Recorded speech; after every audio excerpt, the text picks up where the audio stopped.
இப்னு தைமியா அநீதிக்கு எதிராக அவர் போராடியவர். அவர் சிறைபிடிக்கப்பட்டு சிறைச்சாலையிலே அடைக்கப்பட்டிருக்கிறார். சிறைச்சாலையிலே அவர் அடைக்கப்பட்டிருக்கின்ற போது தினந்தோறும் வந்து அவரை சாட்டையால் அடிப்பதற்கு ஒருவனை அரசே நியமித்திருந்தது. சாட்டையால் ஒரு 100 கசேடி தினம் அவர் அடிக்கிறதுக்கு.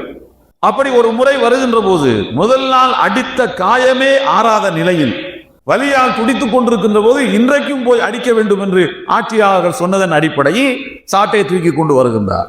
அதற்கு நியமிக்கப்பட்ட அந்த ஊழியர் சொல்கின்றார், யா ஷேகனா, என்னுடைய மார்க்க அறிஞரே, எஃபிர்லி யா ஷேகனா ஃபான மஹ்மூத், நான் என்ன செய்வது எங்களின் மார்க்க அறிஞரே, நான் ஒரு வேலைக்காரன், அரசு எனக்கு சம்பளம் கொடுக்கிறது, என்னை இன்றைக்கு உங்களுக்குன்னு பொறுப்பு கொடுக்கறதுதான், தினந்தோறும் நான் உங்களை வந்து அடிக்க வேண்டும், அதற்கு எனக்கு சம்பளம், நான் அரசின் வேலைக்காரன், என்னை நீங்கள் மன்னித்துக் கொள்ள வேண்டும் என்று இப்னு தைமியாவிடத்திலே அவர் சொல்கின்றார்.